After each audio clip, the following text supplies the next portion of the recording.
Assalamualaikum warahmatullahi wabarakatuh. Asyhadu an la ilaha illallah wahdahu la syarika lah wa asyhadu anna Muhammadan abduhu wa rasuluh la nabiyya ba'dah. Alhamdulillahilladzi arsala rasulahu bil huda wa dinil haq liyuzhirahu 'ala ad-dini kullih wa kafa billahi shahida.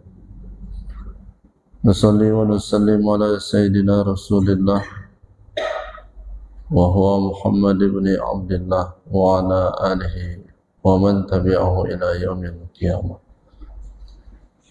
Rabbi shrah li sadri wa yassir li amri wahlul 'uqdatam min lisani yafqahu qawli. Ilahi anta maqsudi wa ridha matlubi a'tini mahabbataka wa ma'rifataka. Liridallah ta'ala al-Fatihah.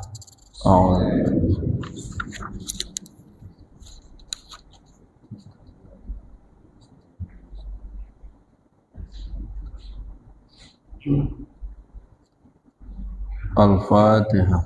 Bismillah.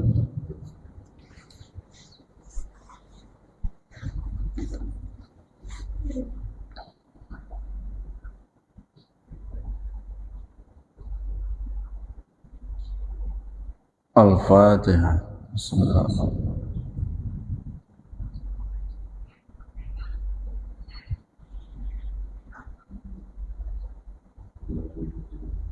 Al-Fatihah. Bismillah.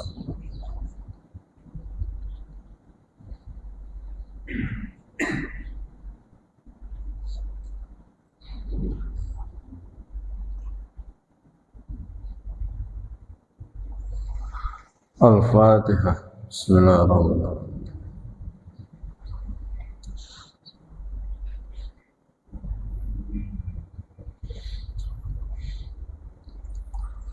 Alhamdulillah, kita masih diberi Allah berbagai macam limpahan nikmat. Salawat dan salam tercurahkan selalu kepada Nabi kita Muhammad sallallahu alaihi wasallam.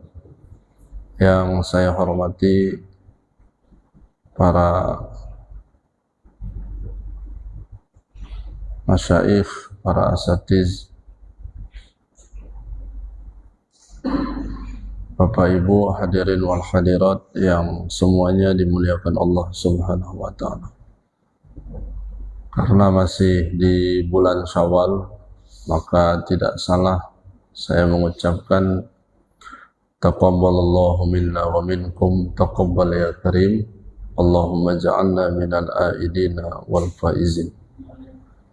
Mudah-mudahan ibadah kita senantiasa diterima oleh Allah Subhanahu wa taala. Bulan ini bulan Syawal, setelah bulan Syawal itu masuk kepada bulan Zulqa'dah. Lalu setelahnya masuk kepada bulan Zulhijjah.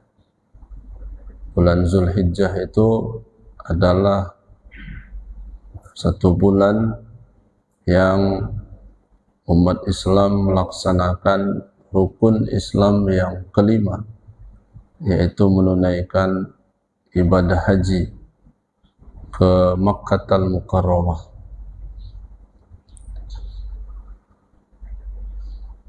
Kaitannya dengan ibadah haji, maka erat pula kaitannya dengan dimensi keruhanian. Jadi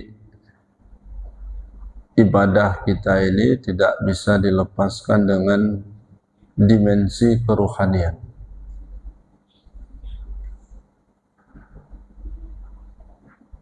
Bukan hanya dalam hal bentuk ibadah, tetapi memahami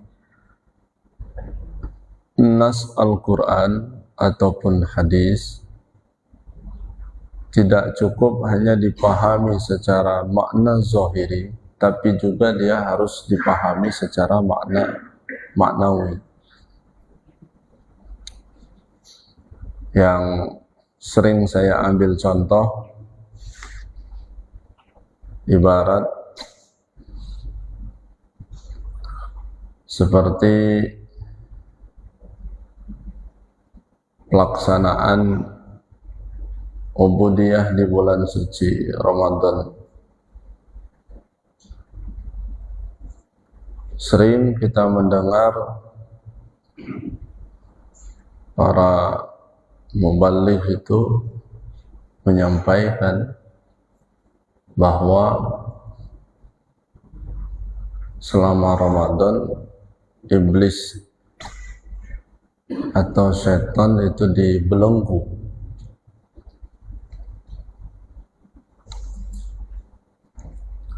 Dan itu tentu kalam yang berdasar, artinya memiliki argumentasi. Tetapi kalau tidak dipahami secara maknawi, hanya sebatas zahiri saja, nanti timbul satu pemahaman seakan-akan iblis itu diborgol di atas sana, dikurung, lalu tangannya diborgol, pintunya digembok. Fakta di lapangan ternyata selama bulan Ramadan kejahatan bukan menurun, bisa saja bertambah. Banyak yang kehilangan di bulan Ramadan, banyak pembunuhan di bulan Ramadan, banyak pertengkaran pasangan di bulan Ramadan, ada yang korupsi di bulan Ramadan. Karena dipahami iblis dikurung di atas, jadi timbul lagi perkiraan, jangan-jangan gemboknya kebuka, pintunya terbuka, akhirnya pada jatuh lagi iblis itu. Nah, itu kalau dipahami secara makna zahiri saja. Mari kita melihat secara maknawinya. Ada kalimat man fariha bidukhuli Ramadan ghufira lahu ma taqaddama min zambihi.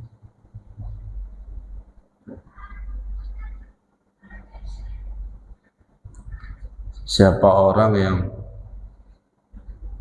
gembira dengan masuknya bulan suci Ramadan, maka diampuni dosanya yang lalu.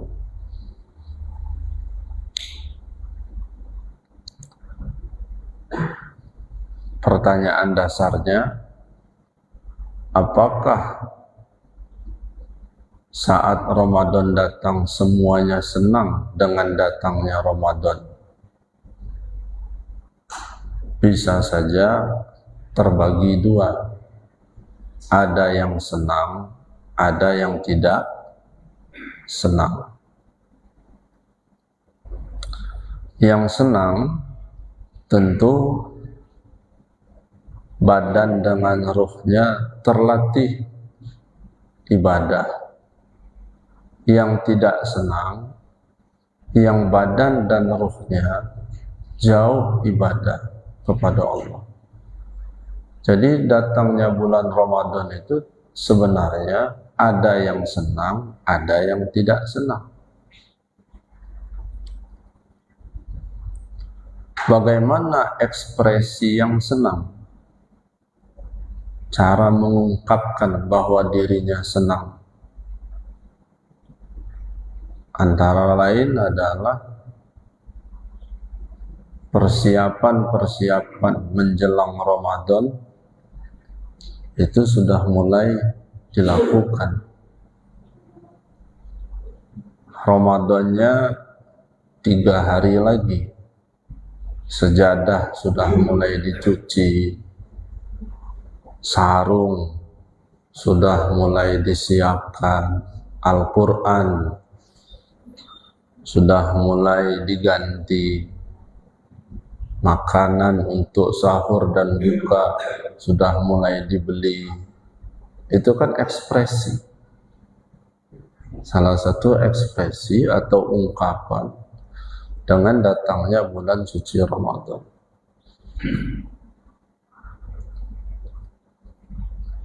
Nah, bagaimana yang tidak senang dengan Ramadan? Yang nggak senang juga ada ekspresinya. Apa ekspresi ketika nggak senang dengan datang bulan Ramadan? Mulai bermunculan banyak penyakit-penyakit. Antara lain sudah mulai kumat penyakit mahnya. Padahal setahun nggak ada penyakit mah. Begitu Ramadan sudah mau datang, sudah mulai.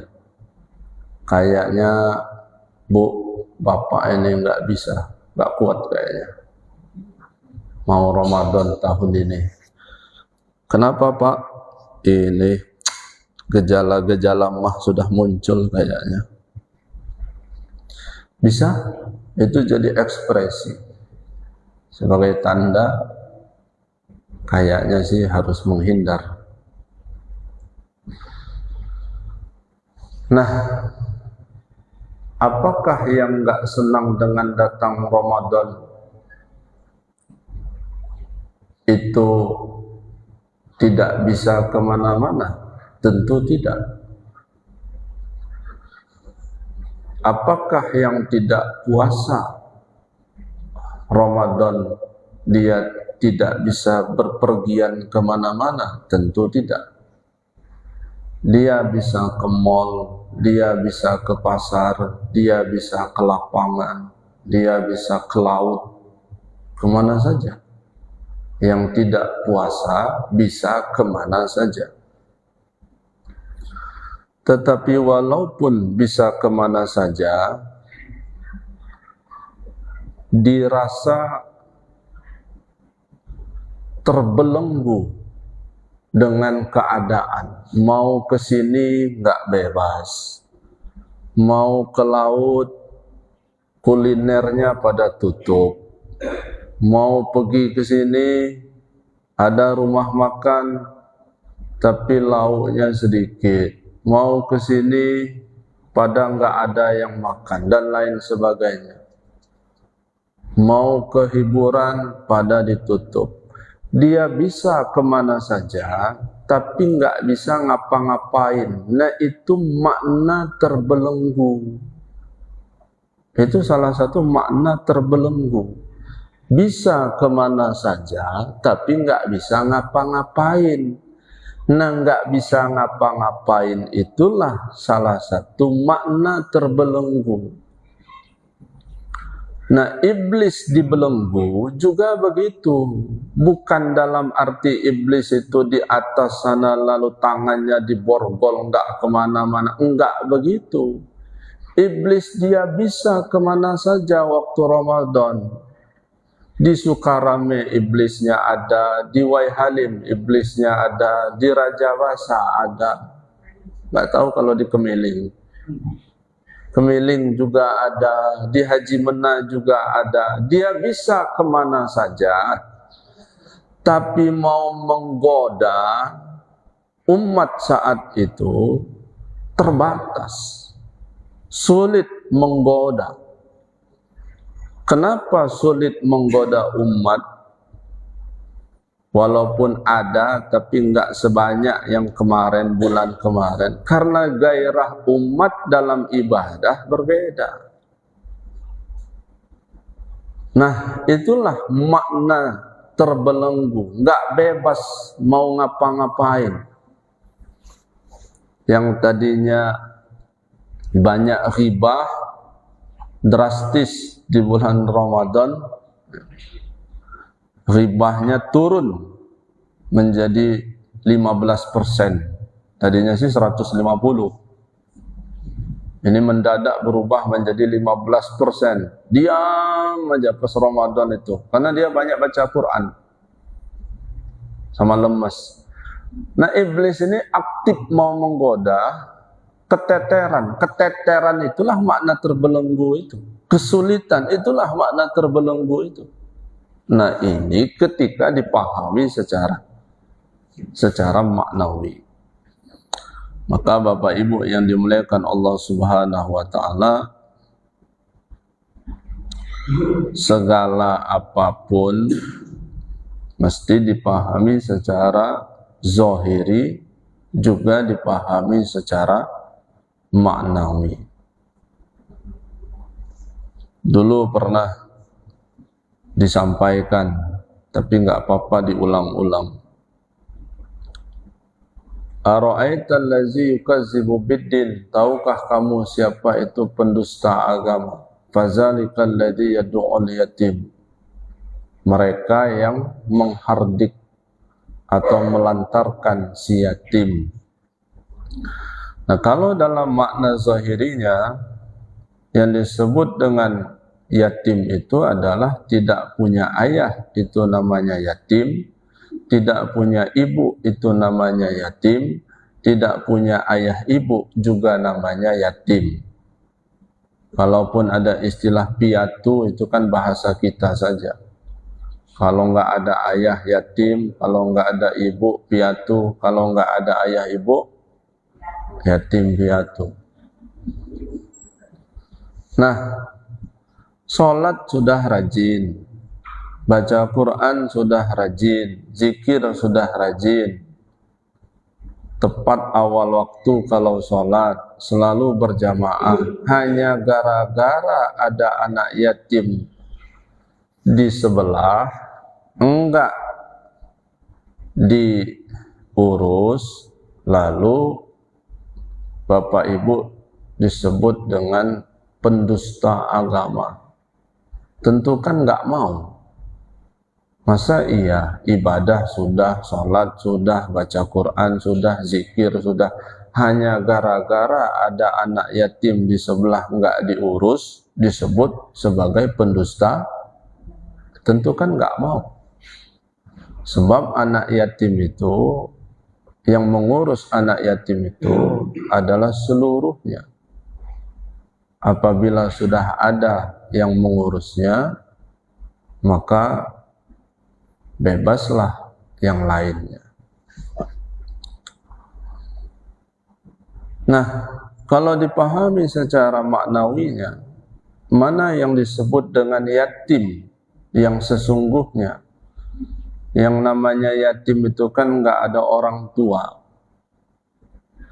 Bukankah yang punya orang tua ini adalah jasad diri kita? Sementara pertanyaannya, siapa orang tua ruhani diri kita? Maka jawabannya, sebelum arah ke sana, pertanyaan mendasar, memangnya sebelum jasad ini ada di dunia, kira-kira apa benar ruhaninya juga tidak ada? Kan tentu tidak begitu. Lebih dulu ruhani daripada jasad. Jauh sebelum jasad itu ada, ruhani diri itu kan sudah ada dulu. Nah, ruhani sudah ada lebih dulu, ya pertanyaannya lagi, kalau gitu siapa orang tuanya? Ini kan secara maknawi. Maka sebenarnya orang tua ruhani ini enggak ada. Karena orang tua ruhani ini enggak ada, maka yatim yang sesungguhnya adalah ruhani diri kita, inilah yatim yang sesungguhnya. Nah, artinya apa? Kalau baju mahal dipakai, rumah mewah dibangun, kendaraan mewah dibeli, makanan selalu bergizi, kalau ruhnya nggak dipakai ibadah, kalau ruhnya nggak dipakai zikir, ruhnya nggak dipakai ta'lim, ruhnya nggak dipakai qiyamul lail, ruhnya tidak berzakat dan lain-lain sebagainya, maka sesungguhnya sebenarnya dia sedang melantarkan yatim yang sesungguhnya. Mana yatim yang sesungguhnya? Adalah ruhani diri kita. Maka wajar kalau melantarkan si yatim disebut dengan pendusta agama. Baju mahal, tempat tinggal bagus, jabatan tinggi, tapi nggak pernah sholat, nggak pernah puasa, nggak pernah ibadah, berarti sama dengan melantarkan yatim pada diri. Ini kan lucu, baju bagus, rumah bagus, jabatan tinggi, ngasih anak yatim sebelah paling rajin, tapi badan nggak pernah dipakai sholat. Sama saja dia melantarkan yatim yang ada pada diri. Nah itu yang dimaksud dengan perlu dipahami secara maknawi. Nggak bisa hanya dipahami secara zahiri saja, harus juga dipahami secara maknawi. Nah, berhubung sebentar lagi Zulhijjah, maka saya ingin melanjutkan materi yang saya sampaikan di Masjid Ar-Ruhama kemarin. Bismillahirrahmanirrahim. Ada istilah haji thariqah. Maaf kalau nggak pernah duduk di majelis tasawuf akan asing mendengar istilah haji thariqah. Makanya Bapak Ibu harus bersyukur kalau dalam satu masjid pengurusnya ngadakan pengajian, ada pengajian fikih, ada pengajian tauhid, ada pengajian tasawuf. Itu harus bersyukur. Kenapa? Supaya masyarakat ini dibukakan pemahaman bahwa pemahaman dalam agama Islam bukan hanya sebatas fikih saja. Ada rangkaian-rangkaian dari pemahaman-pemahaman yang lain, sehingga kitanya kaya dengan pemahaman. Sebab kalau hanya belajar fikih saja, ya belajar hukum. Kalau belajar hukum itu ya hukum itu jelas. Kalau enggak sah ya batal, kalau enggak halal haram, kalau enggak surga neraka. Ya enggak jauh-jauh dari itulah ruang lingkup fikih itu. Makanya dikit-dikit haram, dikit-dikit batal, dikit-dikit neraka. Paling agak kendor sedikit bid'ah. Itu bid'ah itu. Tapi keras juga kalau sudah keluar senjatanya. Kullu bid'atin dolalah wa kullu dolalah. Nah, itu senjata pemungkas itu. Pasti kalau mau khutbah itulah senjata pertamanya itu. Kullu bid'atin dolalah wa kullu dolalah finnar. Makanya ada istilah mudarat, Islam mudarat. Ya sebenarnya Islam itu ya satu. Tapi kenapa diistilahkan begitu? Ya karena timbul pemahaman-pemahaman untuk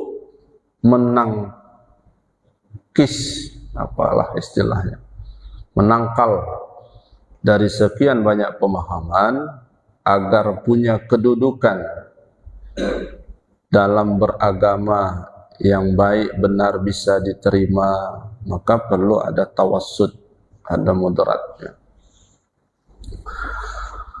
Wa amma bayanu hajjit thariqah, dan adapun terkait dengan penjelasan haji dalam thariqah. Kalau haji dalam syariah, saya pikir Bapak Ibu sedikit banyak sudah pahamlah.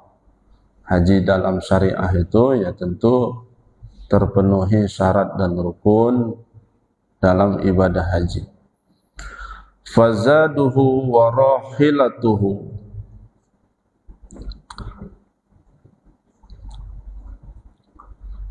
Apa bekal dalam ibadah haji thariqah?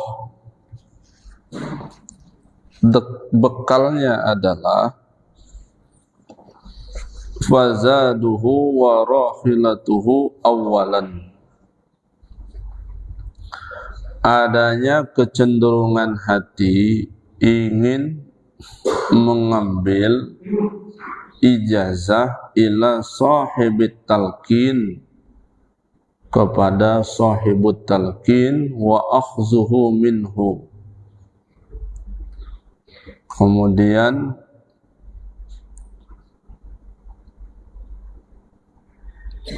setelah mengambil talqin dari sahibut talqin, thumma mulazamatuz zikri, kemudian dirinya mendawamkan zikir bil lisan, dengan zikir lisan, ma'a mulahazati ma'nahu, sampai dirinya menghayati maknanya, masuk ke dalam jiwa raganya. Wal muradu bizikri, yang dimaksud dengan zikir di sini, wahwa, yaitu la ilaha illallah, adalah zikir la ilaha illallah. Jangan pernah bosan, apalagi panas telinga kalau dengar kalimat la ilaha illallah. Kalau telinga ini panas mendengar la ilaha illallah, berarti bermasalah hati itu, ruhnya bermasalah. Enggak ada rumusnya wali jadi anti dengan la ilaha illallah. Kalau ada wali anti dengan la ilaha illallah, fahuwa mardudun wa aqta'un, itu tertolak dan terputus. Jadi maaf, ini yang katanya ustadz-ustadz atau kiai-kiai yang anti dengan la ilaha illallah, maka batal jadi wali. Dah, itulah. Wal muradu bizikri wa huwa la ilaha illallah bil lisan. Jadi zikir la ilaha illallah ini zikir dengan apa? Lisan. Summa yuhasilu hayatal qalbi, sehingga menghasilkan, sehingga membuat hatinya menjadi hidup, lahu, kepada zakir tadi. Summa yastaghilu bi zikrillah, sehingga juga kemudian hatinya menjadi bersih, fil batini, dalam batin, hatta yusaffiyahu, betul-betul dalam keadaan suci. Poin yang pertama adalah, kalau orang mau menunaikan ibadah haji syariat, caranya apa? Nabung, ya, niat sama nabung. Walaupun nabung itu nggak ningkat-ningkat, itu terus isi tabungan itu. Kalau ditanya kok nggak ningkat-ningkat, iya nih, banyak kebutuhan. Tapi dengan dia melakukan begitu kan sudah ada kecenderungan kan untuk menunaikan ibadah haji dalam syariah. Nah, kalau ekspresi haji dalam thariqah itu apa? Kalau disebutkan dalam kalimat tadi, adanya kecenderungan hati mengambil talqin dari sahibut talqin. Kalau sudah ada, kecenderungan hati untuk mengambil talqin dari sahibut talqin, itu tabungan pertama dalam haji thariqah. Itu sudah ada tabungan pertama dalam menjalankan haji thariqah. Tabungan itu akan, yang namanya tabungan berhasil kalau dia apa? Bertambah, ya. Jadi kalau seandainya 100.000 tapi sudah 5 tahun 100.000 terus itu kan nggak nambah-nambah kan, maka kemungkinan untuk naik kan kecil. Ini dalam apa namanya, hitungan di atas kertas ya, kecuali kalau tetangganya ngajak, ayo kita berangkat, nggak usah dipikirin lah masalah ongkos, itu sudah lain masalah itu. Ini hitungan di atas kertas yang real aja. Kalau selama 5 tahun 100.000 terus nggak ada tambah-tambahnya, ini kan keteteran juga, khawatir juga, berangkat nggak ini nanti. Nah, baru ada keterbukaan untuk berangkat kalau tabungan itu kan terus bertambah. Nah, apa tabungan bertambah dalam haji thariqah? Setelah ada kecenderungan hati mengambil talqin dari sahibut talqin, tabungan yang kedua adalah dia betul-betul talqin. Jadi bukan hanya kecenderungan saja. Setelah dia talqin, tabungan bertambah lagi adalah diamalkan dengan zikir lisan. Sebab ada sudah ditalqin tapi enggak diamalkan. Awalan biltizami asma'is sifat, pertama menggunakan dengan asma'is sifat, nama-nama sifat Allah.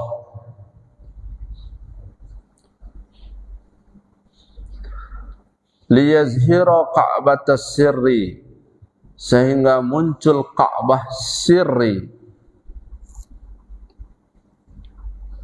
Ka'bah itu kan jelas ya, secara zahir syariatnya, bentuknya jelas, dasarnya jelas, dan bisa dikunjungi.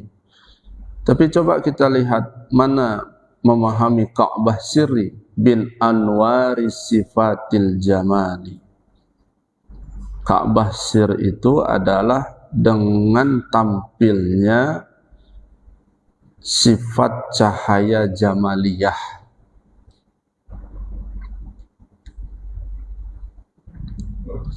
Mana sifat cahaya jamaliyah?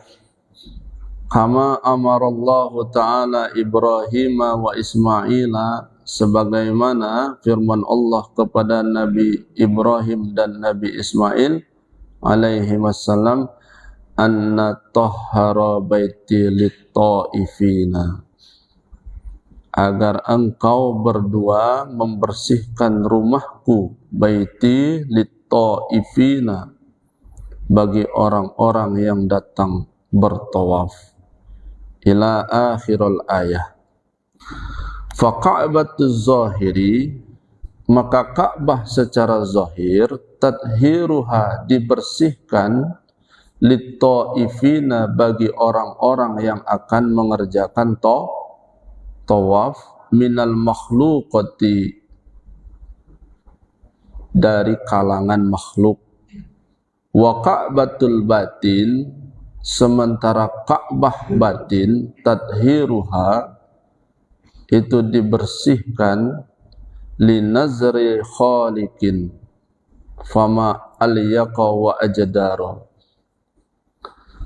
hada tadhira mimma siwahu.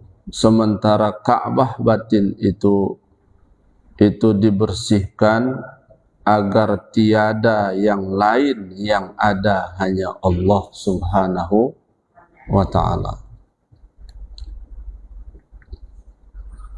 Nah, kita ini kan dalam hati ini itu masih banyak nama-nama yang lain selain Allah.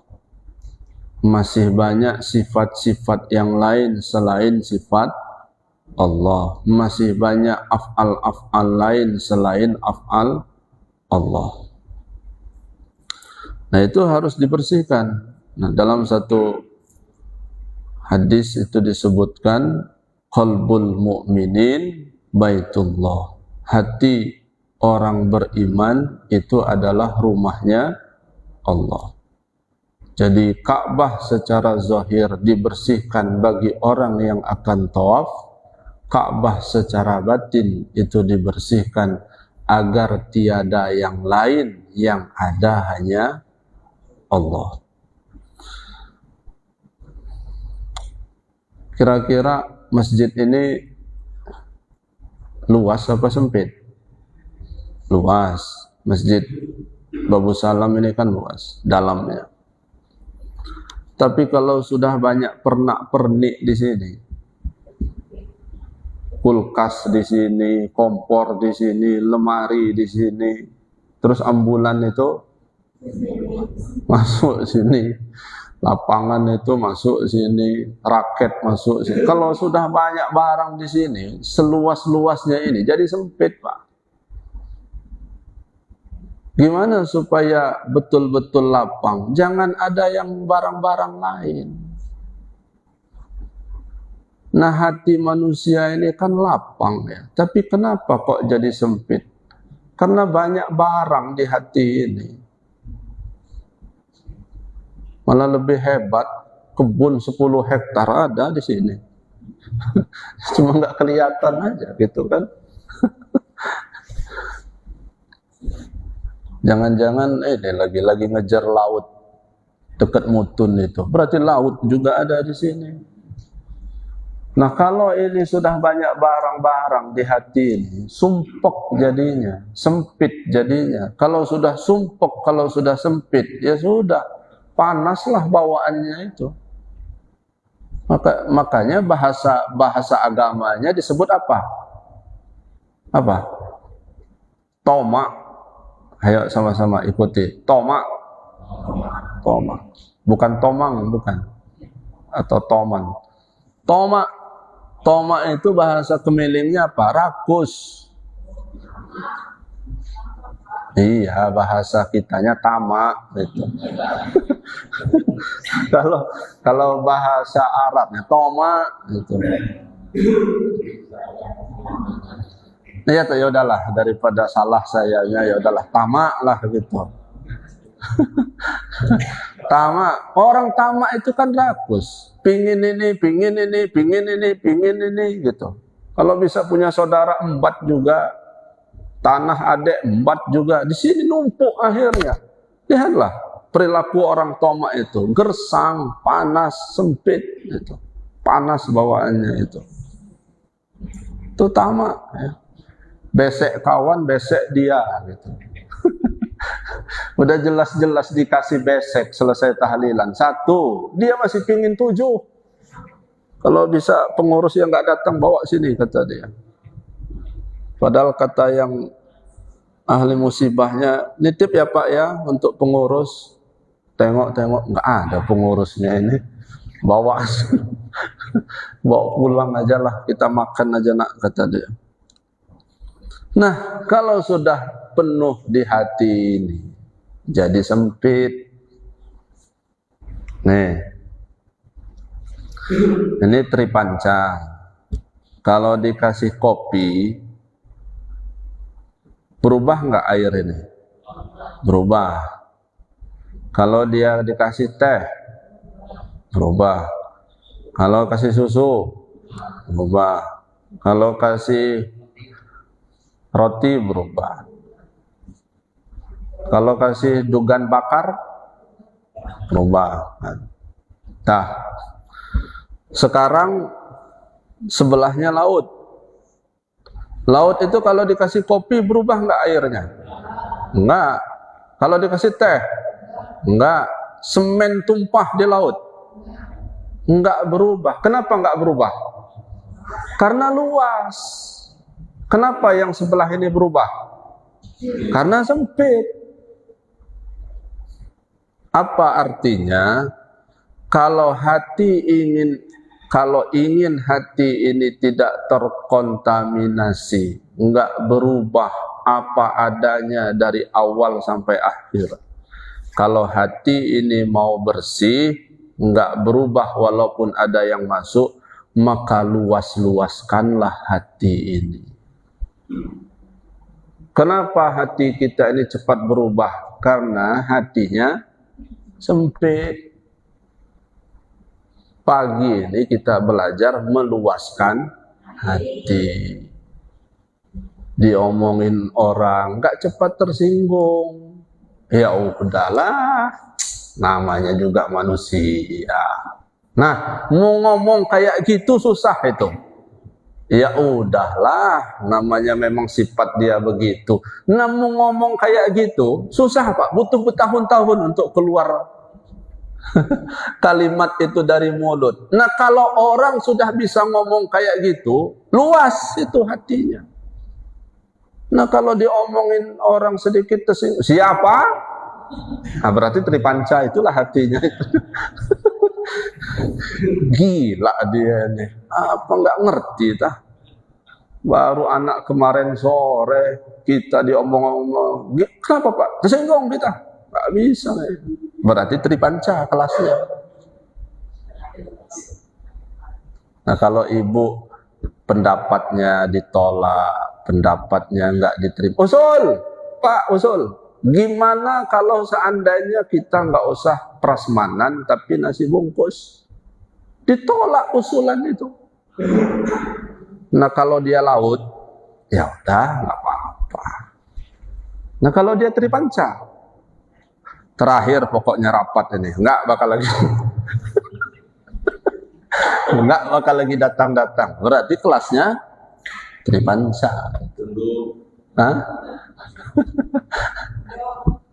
Pundung.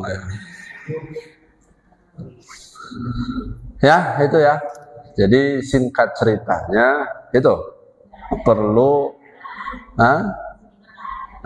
iya baik semua. Berarti salah saya ngasih materi begini. Salah kalau gini, masalahnya ada baik semua masalahnya. Mestinya saya sampaikan ini di luar mestinya. Ya nggak apa-apa lah, kepalang udah saya sampaikan ini. Nah, mau ngebuat hati kayak laut inilah, ya Allah, mungkin gitu dalam doa kita. Butuh perjuangan, karena itu ya Rob, bukakan hati ini, lapangkan hati ini. Dari mana hati itu bisa lapang? Ya, dari ridhonya Allah. Dari mana ridho Allah itu datang? Dari ibadah yang enggak kita ketahui. Kita nyangkanya ibadah puasa terus-terusan menganggap Allah itu ridho. Belum tentu. Itu kan nilai kita.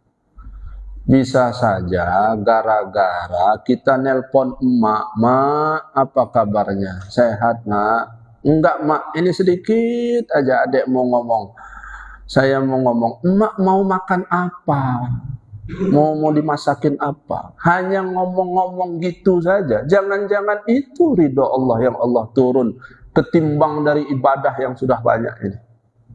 Saya sedang bukan lagi ngajak supaya jangan ibadah banyak, bukan. Jangan salah paham. Oh kalau gitu nggak usah banyak-banyak, kita ibadah telepon aja emak ini. Itu salah paham itu. Saya bukan sedang ngajak begitu. Artinya ibadah banyak terus dilakukan, tapi jangan salah pandang.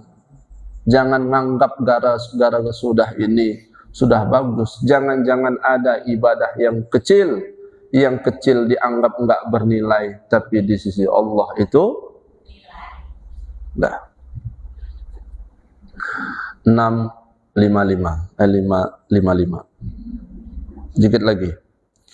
Summal ihramu binuri ruhi. Kemudian ihram itu dengan cahaya ruh. Tahunya kita yang namanya ihram secara syariat itu apa? Menanggalkan pakaian berjahit untuk memakai pakaian tidak berjahit. Coba kita lihat bagaimana ihram dalam perspektif tasawufnya. Summal ihramu binuri ruhi al-qudsi. Orang kalau sudah memakai pakaian ihram akan tampillah pada dirinya nur ruh al-qudsi. Thumma dukhulu ka'batil qalbi. Kemudian masuk ke dalam Ka'bah dalam hati. Ini istilah saja ya. Jangan langsung kaget. Summa tawaful qudum, kemudian tawaf qudum. Tawaf itu apa tawaf itu? Mengelilingi Ka'bah. Dengan berapa kali? 7 putaran. Keliling. Nah, hati ini ibarat apa? Ka'bah. Ibarat ya. Yang namanya ibarat itu kan bukan. Ibarat itu sama persis. Summa tawaful qudum bimulazamatil ismis sani wa huwa Allahu Allah Allahu Allah. Bagaimana tawaf dalam hati supaya dia terus berputar mengelilingi Ka'bah hati ini? Caranya adalah dengan menyebut Allahu Allah Allahu Allah. Bimulazabatil ismisani wa huwa Allah. Orang-orang yang dawam hatinya menyebut Allahu Allah Allahu Allah, maka di saat itulah dia sedang tawaf qudum. Dalam istilahnya, dalam istilah thariqah sedang zikir qalbu, dalam istilah sanad dalam berthariqah dia tersampaikan hubungannya kepada Allah. Maka orang itu disebut dengan wasilun ilallah. Kalau Ka'bah itu berhenti tawaf, kiamat. Nah, kalau hati ini berhenti dari zikir Allahu Allah, maka turun drastislah dirinya antara hubungannya kepada Allah Subhanahu wa ta'ala. Nah, sekarang muncul ada yang ceramah di YouTube. Ngapain zikir Allah Allah itu? Nih, mumpung ingat saya. Ada ustadz di YouTube itu yang ngomong ngapain zikir Allah Allah. Kata dia, manfaatnya apa zikir Allah Allah itu? Ngapain? Baru bermakna kata dia kalau dimuqayyadahkan. Muqayyadah itu kalau diikatkan dengan kalimat yang lain. Subhanallah baru betul kata dia. Alhamdulillah baru betul. Allahu Akbar baru betul. Astaghfirullah baru betul. Nah, kalau enggak diikat dengan kalimat lain, hanya Allah Allah saja, kata dia, ngapain? Ini aneh ini Ustadz ini. Ini saya ngomongnya aneh ini sudah dengan kalimat halus ini. Aneh ini Ustadz ini. Padahal saya ingin menampilkan dalil bagaimana kebolehan menyebut Allah Allah itu. Satu, dalil yang membolehkan. Surat Al-Ikhlas. Qul huwallahu ahad. Qul, katakanlah ya Muhammad, huwa dia Allah ahad, adalah esa. Nabi saja diperintahkan oleh Allah untuk menyampaikan kepada umat, katakan bahwa Allah itu esa. Katakan bahwa Allah itu esa. Berarti menyebut Allah itu boleh. Dua, ada ayat yang lebih menukik lagi. Wazkur Rabbaka, dan sebutlah nama Tuhanmu. Nama Tuhan kita siapa? Allah. Wazkur Rabbaka, dan sebutlah nama Tuhanmu fi nafsika, di dalam hatimu. Kalau ada ya Ustadz ngomong, itu bukan hati, itu nafsun, jiwa, berarti dia enggak ngaji majaz. Ini disebut dengan majaz mursal min babil itlaq wa iradatil hal. Nafsun secara zahirnya, tapi muradnya itu adalah hati. Sebut nama Tuhanmu di dalam hatimu. Kan jelas ini. Nah, dua. Berarti Allah perintahkan menyebut nama Allah di dalam hati. Dalil yang ketiga. Ini yang populer juga. Innamal mu'minuna, bahwasannya tolok ukur, indikator orang-orang yang beriman itu adalah idza zukirallah, apabila disebut nama Allah, wajilat qulubuhum, bergetarlah hatinya. Berarti ada yang menyebut. Berarti boleh menyebut nama Allah. Sebab indikatornya adalah bergetar hati ketika nama Allah itu disebut. Itu dalil apa? Nakli. Sekarang dalil akli. Ini sejadah ini warnanya apa? Hijau. Boleh enggak sejadah ini diinjak? Boleh. Boleh enggak sejadah ini ditiduri? Boleh enggak sejadah ini dibawa ke WC? Dilempar? Boleh. Diinjak-injak? Boleh. Nah, sekarang ambil spidol, tulis di atas sejadah ini Allah. Langsung berubah Pak hukum sejadah ini. Langsung berubah. Udah enggak boleh lagi diinjak-injak. Udah enggak boleh lagi dilempar-lempar. Udah enggak boleh lagi dibawa ke WC. Udah enggak boleh lagi dimain-mainkan. Bukan karena sejadah yang mahal, karena ada tulisan yang bernama Allah. Mendadak berubah hukum sejadah. Mendadak berubah derajat sejadah. Itu hanya karena ada tulisan. Sebegitu hebatnya tulisan Allah itu. Karena ada tulisan Allah, sejadah berubah derajat. Kaos itu nggak ada hukum. Mau direndam di WC 7 hari juga, 7 hari 7 malam. Direndam, pas diangkat berubah jadi batik. Dari kaos berubah jadi batik karena direndam 7 hari 7 malam. Mau ditaruh di WC juga nggak ada masalah kaos itu. Tapi mendadak berubah kaos itu kalau di belakangnya ada tulisan Allah. Udah itu nggak bisa lagi itu dibawa ke WC itu. Kalau barang saja disandingkan dengan lafaz jalalah, barangnya berubah menjadi mulia, derajatnya berubah menjadi tinggi. Bagaimana kalau hamba Allah di hatinya selalu zikir Allahu Allah, Allah. Jangan macam-macam Pak dengan orang yang zikir Allahu Allah itu. Mau saya kasih contoh nih, tapi ini jangan ini ya. Ada di lingkungan, nggak saya sebutin lah lingkungannya itu. Dia itu nggak senang dengan zikir.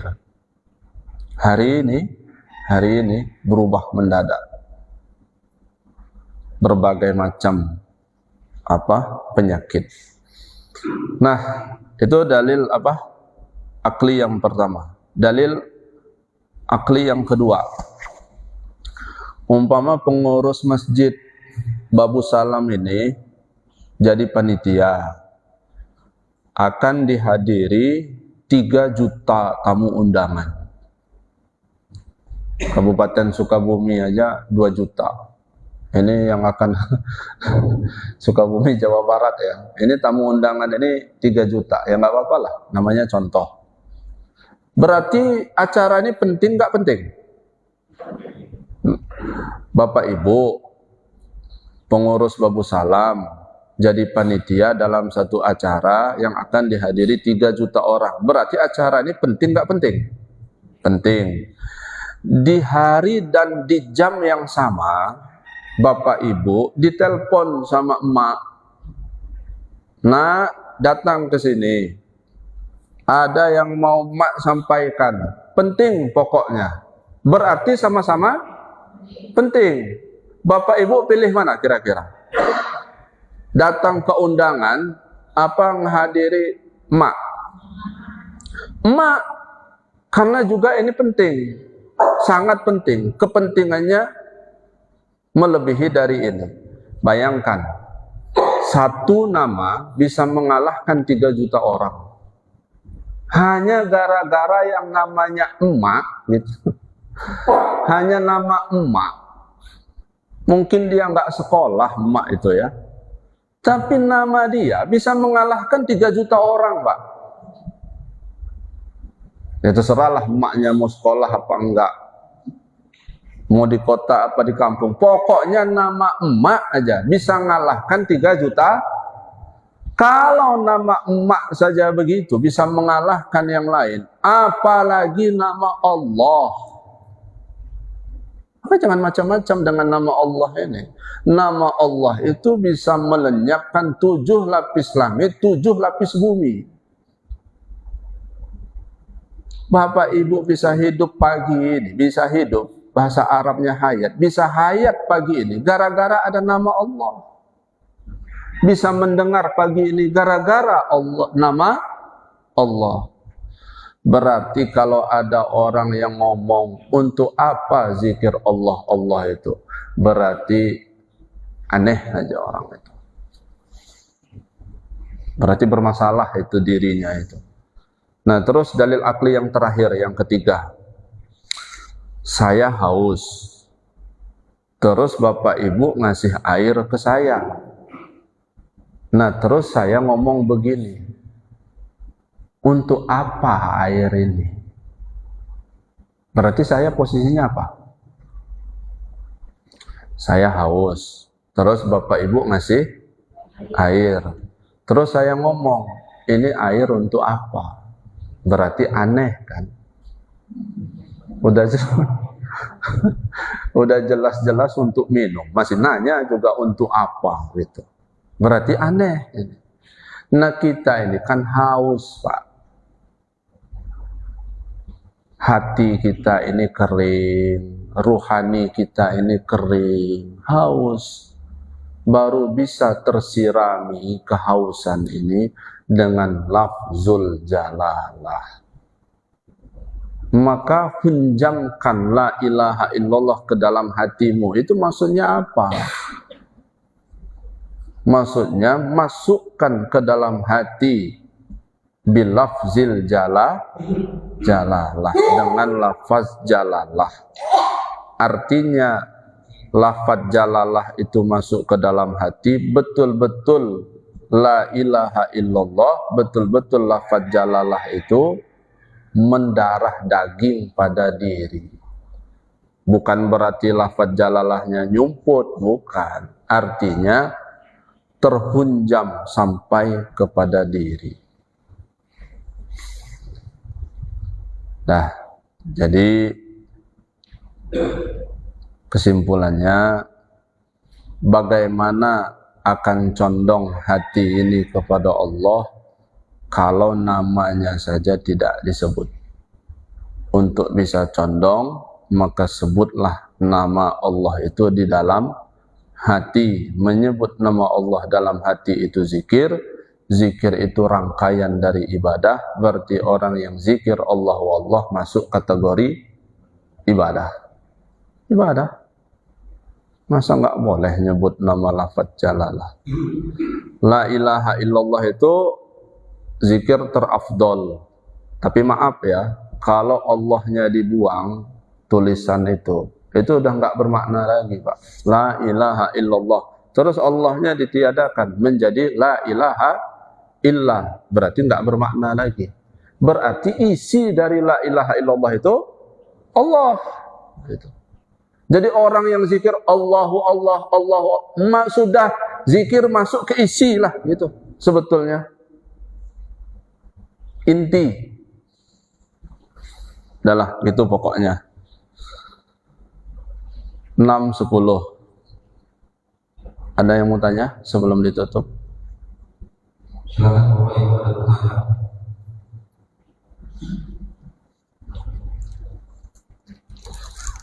Oke. Kalau lihat gestur tubuhnya udah bertumpah-tumpah kayaknya. Mudah-mudahan yang hadir ini senantiasa dalam lindungan Allah Subhanahu wa taala. Al-Fatihah. Iya karena Allah yang menasab. Allahumma salli ala sayyidina wa habibina wa syafiina maulana Muhammad wa sallim radhiyallahu tabaraka wa ta'ala an kulli sahabati Rasulillahi ajma'in. Allahumma ighfir lana dzunubana wa liwalidina warhamhum kama rabbawna shighara wa li jami'il muslimina wal muslimat wal mu'minina wal mu'minat al ahya'i minhum wal amwat innaka sami'un qaribun mujibud da'wat ya qadiyal hajat. Allahumma nawwir qulubana binuri hidayatika kama nawwartal arda binuri syamsika abadan abada bi rahmatika ya arhamar rahimin. Allahumma lakal kullu wa bikal kullu wa ilaikal kullu wa antal kullu wa kullun kulli bi rahmatika ya arhamar rahimin. Allahumma hina bi hayatil ulama wa amitna bi mauti syuhada wa syurna fi zumratil ma'al anbiya'i wal mursalin wa syuhada'i wa salihin wal ulama'il amilin al khairin bi rahmatika ya arhamar rahimin. Rabbana yassir umurana fid dunya wal akhirah. Rabbana hab lana min azwajina wa zurriyyatina qurrata a'yun waj'alna lil muttaqina imama. Allahumma ij'al auladana auladan salihan yad'allahuma wa barran bihima. Rabbana atina fid dunya hasanah wa fil akhirati hasanah wa qina adzabannar. Subhana rabbika rabbil izzati amma yasifun wa salamun alal mursalin walhamdulillahi rabbil alamin. Assalamualaikum warahmatullahi wabarakatuh. Waalaikumsalam warahmatullahi wabarakatuh. Kita Bapak Ibu jamaah muslimin seluruh